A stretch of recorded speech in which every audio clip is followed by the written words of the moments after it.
Hey guys, FilthyRobot here, continuing my campaign, our campaign, with Arumba here on EU4, where Arumba pretends to let me have some sort of control over things and then makes all the decisions behind my back. Is that really what's been happening? I don't think so. No, I'm teasing. I think we've been pretty good. Okay. For the most part. So we did, remember, we did do something hopefully kind of smart. We separate pieced Kildare with a much shorter truce. So now you should have an alert at the top left of the screen that's got like a little white flag with a stopwatch next to it. Yes. When you hover over that, you can see a chronological listing of when your truces expire. So our next truce expires with Desmond in 1454. So that's going to be November of this year. We are no longer going to have a truce with Desmond. Desmond, if you recall, was one of the people we allied at the beginning of the game. He owns the province of Cork, the southern coast of Ireland. He's currently got no allies, so we definitely want to attack him, assuming nothing changes between now and then. But beyond that, again, looking at that truce expire thing, we've got Kildare expires in 58, England expires in 66. So again, That's a good one to know about. The disparity, again, that disparity in truce duration was based on the fact that we did a white peace or separate peace with Kildare for very little stuff, and a much larger peace deal with England, which gives you a longer peace, longer truce timer. Remind me about military access right now. If we wanted to march our soldiers over to Leinster, how would we do that? Would we have to use transport ships and move it across the Irish Sea, or could we actually walk through some land to get there? Well, England hates us, so he'll never give us military access through Pale. His vassal, Ulster, should not give us military access because his overlord hates us. So we can't get military access through those. Kildare is... he's outraged toward us right now because we just took a whole bunch of land, so they're pissed. But if we were to improve relations with Kildare, even though we have a claim on him and we plan on attacking him at some point, he'd probably give us access. Same thing with Limerick and Cork. We could ask for military access, but it'd probably just be easier to use ships. One other question. So I have a pop-up here. Our chancellor reports, this claims have been fabricated. Never mind. Okay, that is the actual... I've never actually read the text of this before. That's the actual claim? This is what we've fabricated about? They have the gall to claim Ayrshire. Okay, got it. Yep. All right. So Leinster's the rebellion that's pretty likely to happen. We got 6.9 unrest in the province of Leinster. Most of that is coming from war exhaustion and overextension. The estimated time for this rebellion to happen, if you hover over the outliner, it's 2.6 years. So you can look at it like this. In 2.6 years on average, how many of these issues are going to go away? And you might recall when you were doing those cores that most of these cores are only going to take 18 months to complete. And the reason for that is that the standard core timer is 36 months, 3 years. But go ahead and do this for me. This is a map mode that we don't actually have keybound as far as I know. So go ahead and go to like political map modes. Top left of the 4 boxes that you can choose from map modes. Go to the culture map mode. Okay. Left click on any province that you know is owned by us. Okay, so like if you click on our capital, for example, Lothian, you can see that there's 3 provinces in this area that are culture or Scottish. There's Scottish culture in Lothian, Ayrshire, and Wallace the Girthy. You named it Wallace the Girthy. I sure did. You didn't notice this? This was episodes ago. When did you add the Girthy to it? I knew you named it Wallace, but come on. Anyway, he was doing so well. Okay. He was clearly the girthiest commander on the field. Right. So Ayrshire, Lothian, and Wallace the Girthy are all Scottish culture. Notice how when you have those selected, there's some other provinces that are colored. They're also colored on the map. Yeah.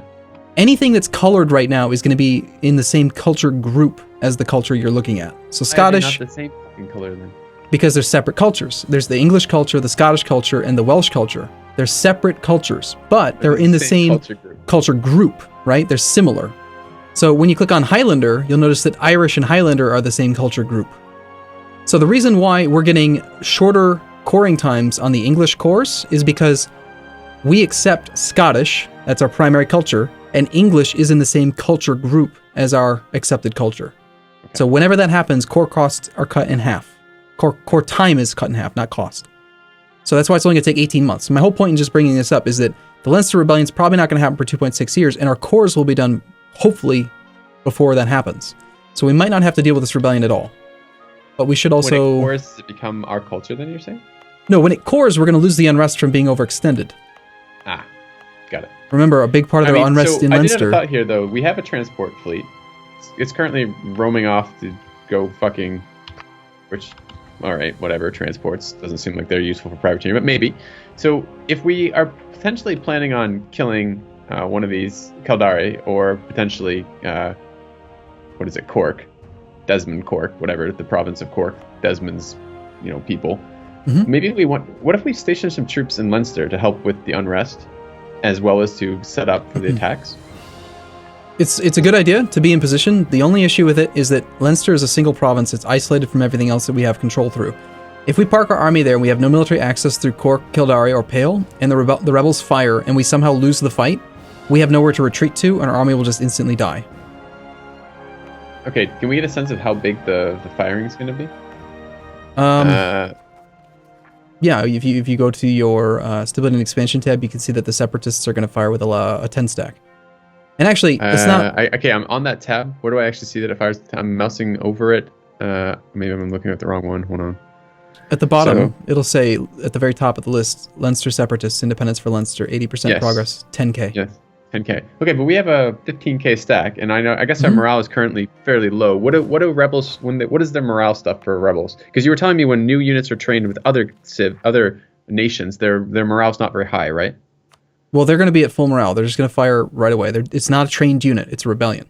So it just starts. That's what I was asking. So they start with full morale. Yes. So actually, it is a little bit risky for us to leave a low maintenance army over there, even at 15k, because we potentially could get crushed and not be able to run. Right. And I want to make a quick correction. I said that we would just get stack wiped because we would have nowhere to run. That's actually not true. We would be able to shattered retreat through enemy through territory we have no access through. However, the issue is that if we park the army there with 0 morale, which is what we want to do because we're trying to get our finances in order, then the rebels would fire in that province, and we have no adjacent province to park the army in so that we could raise morale to then go fight them. We would just have to have the army there. Also, when your army's at 0 morale, they don't lower unrest at all anyway. Oh, okay. Okay. So, all right. Then again, the truce with Thomond, or whatever his name is, the guy down there in Cork, is expiring in November. It takes 4 months for us to get our morale up to full, so that's the 7th month. We only have 4 months until we need to raise morale to go to war with Thomond, or Desmond. So let's go ahead and do this. We're gonna pull the transports off the other fleet real quick, and they can't be locked in Mofin. There we go. We'll pull those guys off, and let's just use auto fleet transport to bring them over the other province. Okay. So you are moving. Where did you move the fleet to? Or excuse me, the troops to? You are putting them in Leinster? Only because of the war with Desmond, yes. Otherwise, I would probably have just put them in Sligo or Tyrone, so near Ireland. But if I needed to fight the rebels in Leinster, I'd probably just ask for military access through Limerick and Cork and just march around. No reason I don't recall this diplomat, right? Yes, there is. The diplomat sitting at 100 is preventing the decay from happening. But the decay only happens on 1 month of the year, which is January the 1st. So for 11 months, he's just doing effectively nothing. So we should keep him and then send him back on the... Yeah, it's a convenience thing. It wasn't always in the game. It's very convenient to be able to just say, I always want to have maxed out opinion with that guy, but it's also very inefficient. So we're going to go ahead and recall him. Mm-hmm. We should probably top off relations with France. And when I say top off, I mean that... Keep it at 100. Well, if you, yeah, exactly. You right-click on France, you can see that our improved relation value is down to 85 now. It's been 5 years since we've improved relations with him. Every January, it's decaying by 3. So every couple of years, you just want to top off your relations so that, you're getting the value of it. So we'll do that with France. All right, I'm going to ask a dumb question because I know I've asked this a million times and I still don't fucking remember. Where do I see? I have France selected. I don't see the 85 directly right now. Where am I missing it? So when you right-click on France and then you're looking at their diplomacy screen, the very top... to the right of his name, King Charles VII de Valois, there's two numbers, 188 and 153. The top number is their opinion of us. Mm-hmm. When you hover over the 188, you can see that they have 85 improved relations. So it's not, I wasn't missing the number, it's just I wasn't, okay, I got it. So it's inside another tooltip with 5 other things. Got it. Yep. 7. Now, 8. One thing we should talk about that we haven't really had to worry about in the past is aggressive expansion. Okay. So in our case, press the U key. What we're going to be looking at is the coalition map mode. By default, if you have no other nation selected, it's going to show the coalition map mode from your perspective. So if you click on any other nation with this map mode open, it's going to show it from their perspective. So for example, if you click on Hungary or the Ottomans, it's going to look different than if you have it selected with us. So it colors the map with a slight reddish color, not very much. We have 85 aggressive expansion with England right now. If you hover over their nation, you can see the number. We have 81 with Ulster. We have 84 with Kildare. Limerick is at 45. And again, this is a number I think we have briefly talked about, just in that the dangerous number is 50. No one has more than 50 with us except for England and Kildare, and they can't join a coalition because they're in a truce. They have a truce with us right now. And every year, our aggressive expansion is going to decay at a rate that's based on our ability to improve relations over time. So when you right-click on England and you look at their negative 200 opinion of us, you can see we have aggressive expansion, 85 plus 2.1 per year. Yep. So by the time their truce is up in, say, 10 years, we're going to have recovered 21 aggressive expansion. They'll still be able to join a coalition, but no one else will. And a coalition of one is no different than no coalition at all. Okay. So just something to be aware of, but it's not. Can we go back to fabricating claims in England? Yes. Or is it too early? No. And that's actually a really good thing to do. We have a diplomat coming back home. The sooner we get started, the more claims we'll have by the time the truce is up. Yeah. And now we have no claims on him at all, so the first claim will cost 20. We can't send 2 diplomats in to set claims on him, though? No, sadly, unfortunately. But let's go ahead and... let's remember we're going to want to raise maintenance in July. Keep a close eye on those Leinster separatists. Also notice that we have the English separatists as well. They are likely to rebel in about 4 years. There's 3 provinces, Lancashire, Yorkshire, and Cumbria. They're all pissed. Ah, damn it, we got really unlucky. Leinster's at 90% now. We have to raise maintenance. And actually, it's really dangerous for us to land troops right now, because if they rebel next month, while our army is trying to recover, they will engage us before we recover, and that 5-stack has 0.51. So what we have to do is actually just do a quick little backtrack here, land the troops that were on their way, and pick up these other troops. We have to at least take a month or 2 to recover our morale. All right. You just can't risk it. Right now, there is a 6.2% chance. Did you accept the fleet building mission too? No, I took the mission to improve relations with the Pope. Oh, okay. All right. I'm going to send to England, or no? Do you fabricate claims? Okay. Yeah, absolutely. Go ahead. I'll wait till you have it done, since we're about to get a tick. It's going to take me a fucking moment to do that, though. So, it's not diplomatic. It's I'm on the tab. I'm under diplomatic actions. It is a build covert spy network. Yep, okay. Covert action. Got it. I just have to scroll down. All right, sent. Okay. Hey, turns out it was all for naught. There wouldn't have been a rebellion in the first place, but you never know. 6%. Playing with fire. We're going to put Wallace over there just in case, so that he... oops, I accidentally selected the wrong army. The wrong navy. All right, now we can go... Oh, that's interesting. Okay, did you get that pop-up about the French? So we were just at war with the Papal State. The Papal State hates France because he borders him, and they were at war. Again, if you want to, you can press the T key, go to the opinion map mode, and then click on France, and then hover over the Papal State. So you're looking at... You select the nation that you want to see the other nation's opinion of. So we select France. Where exactly France. Is the Papal State in terms of... Italy, in Rome. Yeah. Papal State opinion of France is negative 46. So because he's... Okay, there's a modifier in here, upset the Pope, minus 100. So France probably had an event where he decided, instead of doing... remember, we've had a couple papal events so far where it's like, do you want to do... upset the Pope, or do you want to do the... What's it called again?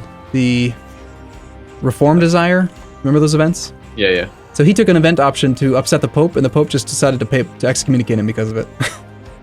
So it's kind of funny. Being excommunicated is really bad. It means that any nation that borders you that's Catholic has a CB against you called excommunicated ruler. It also makes after we gobble up England, we can maybe gobble up France. Yeah, that'd be a good idea. We could consider it. It's just kind of funny that he did that to him. By the way, we already have 27 spy network strength against England, so we could fabricate our first claim right now. Since we're over 25, he could catch us, so it might not be a bad idea to go ahead and do that. All right. Or alternatively, if we want to go nuts, we don't have any money, but just as a thing we could consider, we could try to support rebels in his nation, since we know that he's quite weak right now. That seemed like a terrible idea last time we did it. We spent like 120 ducats or something, which we've never got back and got no value out of. I'm not real thrilled about doing it again. Yeah, no. Does it matter which place I put a fabricated claim on? So I guess before it seems like proximity, right? We're gonna. I doubt we want like a southern province immediately, right? We want to probably keep taking in a line so we can reinforce, move through it, not be isolated, shit like this. Yes and no.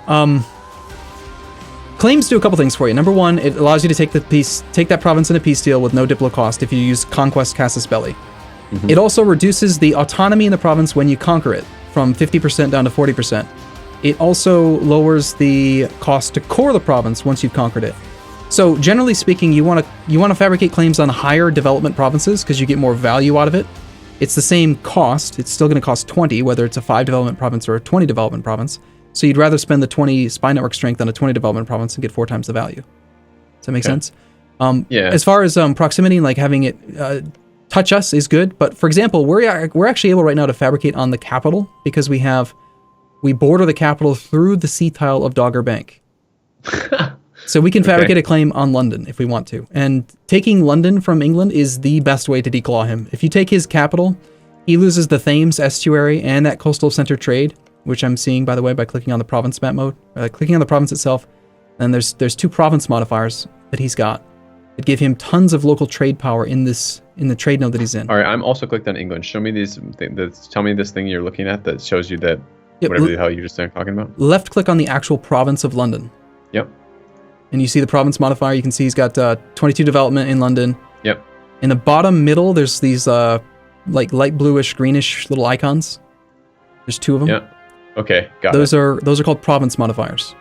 So these are just things that make that province nicer. Yes, they're special. Like Somerset is crappier right now because it has Lollards and recent uprising for negative things for province modifier. Somerset, it's like 2 to the west of London. Province of England. Yep. I was looking for SU. Yes, it has 2 province modifiers: recent uprising and then the Lollards. Yep, that's right. Okay, so I'm looking, and those green boxes, the ones that they have, these are permanent. I mean, those ones look like they're temporary things. It doesn't actually say how long. I don't think it does if you hover over them when they expire. Oh, that's the expiration is the date next to it. Yep. So if I look on the London one, there's no expiration date on these. Yep. So these are permanent fixtures. These give tons of trade power in that node. That's one of the reasons why England has such a big navy. They've got so much money coming in from trade because they control the English Channel. So taking London from him would be very good. It doesn't necessarily have to be our first claim, but I would move in that direction. I would want claims along the eastern border: Lincolnshire, Norfolk, Essex, and London. I want those 4 in the next war because I want to take his capital from him. I'm going to fabricate on London then. Yeah, and if I had to, I would be willing to take London and have it be an isolated province. Just because it's such a good province. It'd be a pain to deal with. We took Leinster, so if we're going to take Leinster, we might as well take London, right? We're going to conquer it all eventually. So, So we're losing money. We're losing money right now because we are at full maintenance, and we are also... I got a pop-up too. Okay, go ahead. This is called a shared interest. I only have 1 option, so it's going to make it fairly easy. Oh no, it says, hold on. I mouse over the 1 option, and it says 1 of 2 options will happen. This is one of the random ones. 80% chance to gain 100 administrative power, which actually sounds pretty good for us right now, or a 20% chance of James II gaining 1, what's that one? Administrative plus 1, I guess. So it makes his stats overall better.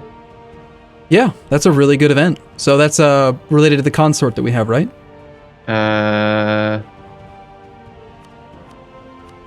Should say somewhere in the actual event. I'm reading through it right now. Yeah, his wife may share some of these ideas. Yep. Conversation ideas related to the consort. All right, I'm going to click that and let's see what we get. So we're at 366 right now, so we'll know if we get it that way. We did get the 80%. I think the 80% there is probably worse than the 20%, right? Like having a permanent +1 would be pretty damn nice. The permanent +1 will be good depending on the age of your ruler. If he's 70, you don't want that. Okay. He's 35 though, so yeah, the +1 would have been better over time, but you never know. Murphy's Law, your ruler could die tomorrow if you're counting on him living a long time. And there's definitely, in my experience, the better your ruler is, the more likely he is to die. That definitely happens, totally. Gambler's fallacy, right? Yeah, right. All right, so we're coring our stuff. The Leinster Separatists are very likely to rebel, but our troops we now have 9k with reasonable... I thought you were moving those guys out of there. What happened? We moved them out for 1 month, and then because they didn't fire and we had some morale, I started sending them back. Got it. And now we're close enough to the truce timer with Desmond that we're hitting 2 birds with 1 stone now. We have an army adjacent to take care of the rebellion. Also, we're going to declare in, I think it was November. Okay. Yeah. Are we going to wait for the... I mean, I guess the rebellion doesn't... It's a % chance the rebellion fires. We're not worried about starting a war with the 5 stack while simultaneously having a 10 stack spawn behind us. Yeah, what I would probably prefer to do is if is if we can, I'd like to just get the Leinster Separatists under control before declaring this war, but I also don't That's want what I'm saying. Like, isn't that chance-based, though? So is there something we can do to increase their chance of firing right now? By, like, I don't know. No. We don't want it hanging fired. some locals or something? You want it? You're trying to get it down. I thought we just wanted... Because I assume once it fired, we just kill the rebels, and then we're done with that. It goes back to 0, right? Because it's going to have already fired. Yeah, and then we would get a province modifier called Recent Rebellion, which would prevent further rebellions for a while. But if you click on Leinster, you can see we've got 2.2 unrest now. War exhaustion's coming down every month, so that number is going down by 0.1 per month. And in January, some of the separatism will go away. So if we just wait a little bit longer, then we can probably get this down to 0, and we won't have to worry about them actually firing at all. So we're just hoping right now that they don't, because we don't want to lose any manpower to this fight. It'd be better for us if we don't have to fight them. Steel rivals Austria. Of course, because we don't want it to fire, it will fire. That's just my luck. That's fine. And there goes Burgundy attacking Provence. Oh, interesting. So do you get the pop-up there? Brittany wants Condottieri? No, yes, I get the... all I got was the Herald from Burgundy, but the pop-up basically, well, unless there's 2 stacked here. No, it's not 2 stacked. My mistake. Did I say pop-up? I meant the alert. There's an alert at the top saying nations wish to hire Condottieri. So, Brittany... I see it, yes. Okay, I see it now. I hadn't noticed it, but I do see it. Yep, it just dropped down this month. So Brittany is at war, and they want to hire Condottieri. But we don't really care to sell them because we need our troops right now. Okay. We'd basically loan troops to them temporarily for that, and they'd pay us? Okay. Yep, they give us a percentage of the maintenance cost of the army, and usually that is going to be somewhere between like 1 and 2.5 times the cost. So you can profit from your army by lending them out to other nations. However, the losses you experience are yours. So if you have low manpower like we do, we have no manpower at all right now. We're at 0. Yeah. We actually have negative 12 manpower. We need 12 more men to reinforce our army. So I pulled our diplomat back from France because we already had 200 opinion with him. We should probably go ahead and either fabricate on somebody else or improve relations with somebody else or do something. So, well, when are we... You said you wanted to declare in when now? In November. So that's coming up. We're going to need him, right? Like, you don't want to send him off quite away right now, right? Well... Considering November is literally like the day after tomorrow. Yeah. I'm wanting to make this rebellion in Leinster not happen yet. I see. You want to wait on the Leinster Separatists. All right. Yeah. By the way, how are we doing timing-wise? It looks like it's going to be time for a cut. All right. So we'll have to deal with the Leinster Separatists tomorrow, sounds like. Yeah. All right. Sounds good. We'll see you guys same time, same place tomorrow. See you guys tomorrow.